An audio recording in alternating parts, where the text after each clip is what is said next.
আসসালামু আলাইকুম, আশা করি সবাই ভালো আছেন। তো আজকের রেসিপি হলো পুঁই শাকের রেসিপি।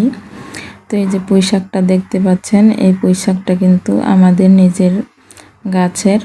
তো এখন আজকে এই পুঁই শাকের রেসিপিটাই দেখাবো।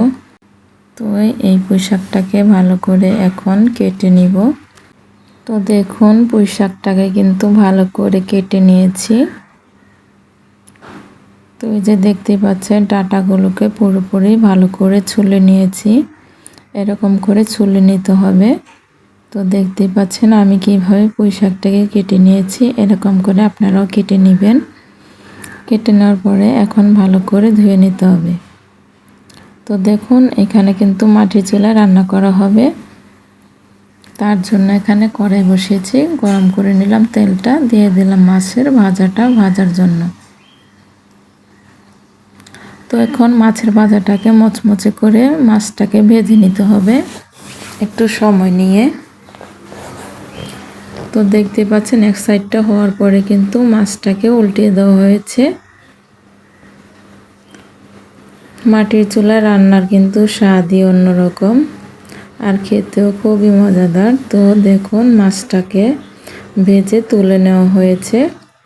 তো দেখতে পাচ্ছেন মাছটাকে ভালো করে ভেজে নেওয়া হয়ে গিয়েছে। এখন এই যে কড়াইতে পেঁয়াজ কুচি দিয়ে দেওয়া হলো। পেঁয়াজটাকে ভালো করে ভেজে নিতে হবে। তো এখন একটু নেড়ে চেড়ে পেঁয়াজটাকে ভালো করে ভেজে নেওয়া হচ্ছে। এরকম করে পেঁয়াজটাকে ভেজে নিতে হবে।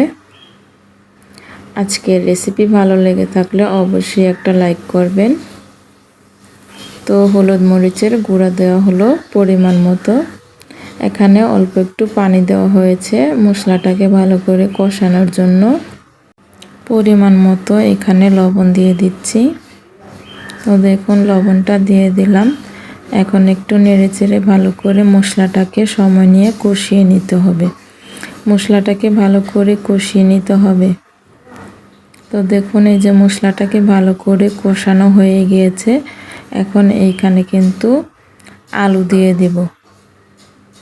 তো এই যে দেখতে পাচ্ছেন আলুটাকে দিয়ে দিলাম। এখন আলুটাকে ভালো করে কষিয়ে নিতে হবে। আলুটা দেওয়া হয়ে গিয়েছে, ভালো করে মশলাটার সাথে মিশিয়ে নেওয়া হলো। আলুটাকে ভালো করে নাড়াচাড়া দেওয়া হচ্ছে।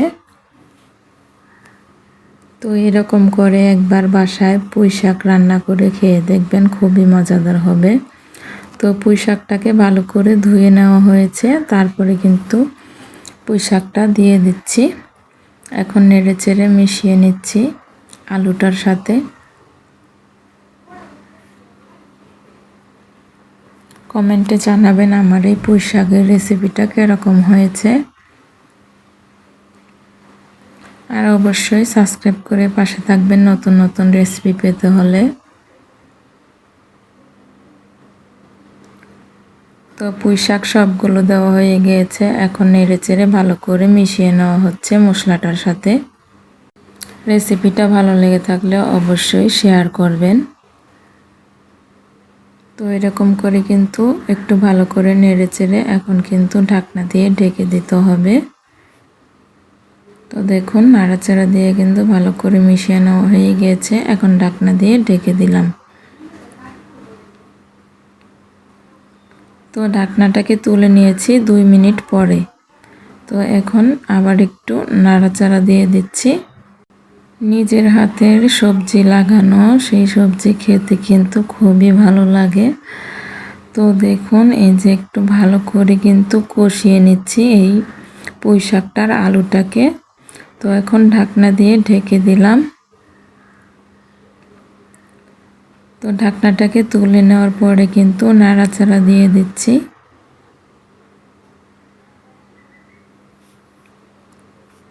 তো দেখুন, এখন কিন্তু ভালো করে এরকম করে তরকারিটাকে কষিয়ে নিতে হবে। ভালো করে যত কষিয়ে নেবেন তরকারিটা খেতে কিন্তু ততটাই স্বাদ হবে। তার জন্য একটু পর পরে ঢাকনাটাকে তুলে কিন্তু নেড়ে চেড়ে ভালো করে কষিয়ে নেওয়া হচ্ছে। তো এরকম করে তরকারিটাকে ভালো করে কষিয়ে নেবেন।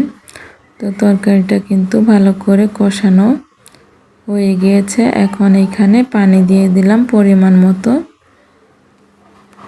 তো দেখুন এখন নাড়াচাড়া দিয়ে ভালো করে মিশিয়ে নেওয়া হচ্ছে। এখন আবারও একটু নেড়েচেড়ে ঢাকনা দিয়ে ঢেকে দেব।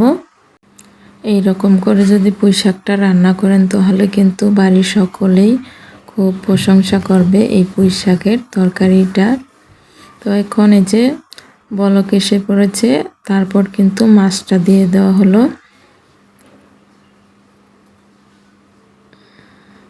আমার কাছে কিন্তু এই পুঁই শাকের তরকারিটা খুবই মজা লাগে।